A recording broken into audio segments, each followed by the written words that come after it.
Scott Braddock. He's the editor of quorumreport.com. And boy, it has been a day for Texas political news. Hey, Scott, Yeah. what's going on? Oh, not much, Chad. All you have is the lieutenant governor asking the speaker to resign, and the speaker saying that not only is the lieutenant governor corrupt, but that he's rubbing elbows with those who hang out with neo-Nazis. And, of course, in the balance, you're hanging in the balance is, school vouchers, border security, vaccine mandates, all these other things that the governor is asking legislators to do. But earlier in the day, I was thinking, and this was before 1 o'clock when they were supposed to actually gavel in and start this third special session. I was thinking, there's still time for the governor to say, hey, maybe we should just rain check this whole thing, and we could all come back. Hey, something came up. Actually, there's a family thing that came. I've got to deal with some family stuff, and we'll come back later. Yeah. He could have said that, but he didn't do it. I mean, as far as I can tell, the governor is MIA. He hasn't really done anything to mediate any kind of a deal between Lieutenant Governor Patrick and Speaker Dade Phelan, who,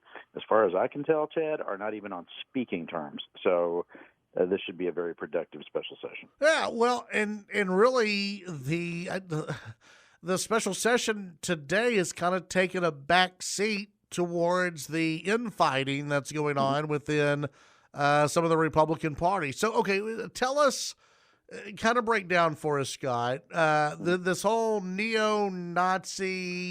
Where's this coming from? What happened? Some of your listeners might be aware of this guy, Nick Fuentes, and I will tell you that there are people here in Austin and elsewhere who told me today that they had never even heard that name before this weekend. Yeah. Nick Fuentes, one of these guys who I guess he was one of those streamers, YouTubers who was canceled from YouTube for some of his over-the-top statements, including saying that the Holocaust did not happen, complete Nazi sympathizer, somebody who thinks that Hitler was cool, and all of that, and also has said that, and this is all from the reporting about this guy, he said things like, if you could marry a 16-year-old woman, a girl, that would be cool, because, the quote, that's when the milk is good, close quote.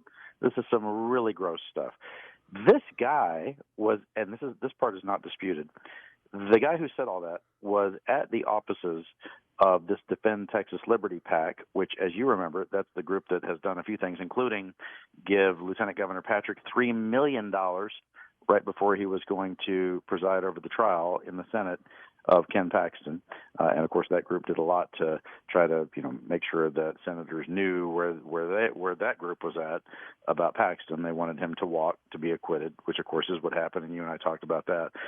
This guy was there with former Representative Jonathan Stickland, who I know, you and I have both had a working relationship with, and I know you've had him on the show. I've always been able to go to Stickland and ask him questions. He's not answering questions about this so far. You know that I always try to go out of my way to be fair to all these guys and, try to see, hey, what was the real deal? Why was the guy there? So far, Stickland hasn't said. He could do that here on your show. He could do that in my text messages, whatever. Yeah. But it's undisputed that guy who said all those terrible things that I mentioned, that guy was at Stickland's offices in Fort Worth and Tarrant County over this past weekend. And there's really been no explanation for why that guy was there, and it's not like he just stopped in. He was there for about 6 hours, something like that. And I was told today by some what I would call usually reliable sources that it's not the first time that guy has visited that office. And this might be new information I'm reporting out on the show. Was I was told chairman of the Republican Party also there? Well, the chairman of the Republican Party, Matt Rinaldi, apparently he was there in the area. Didn't actually meet with Fuentes. Nobody disputed that. Okay. Nobody disputed Rinaldi's accounting of that. But it was interesting that he was there. There were pictures of him there at that office. But it's also my understanding that this guy Fuentes was there at that office maybe about a month to 6 weeks ago, something like that. What I was told was that someone who works there at that office actually posted a picture of this neo-Nazi, white supremacist, anti-Semitic guy. They posted a picture on their Instagram story. One of the employees posted that this guy was there. at their office, and that was deleted after somebody in the office says, "Hey, you shouldn't be putting that out." So that happened about a month ago, and then we saw what happened over the weekend, where a reporter named Robert Downen put this out, and it was again not disputed that the guy was there.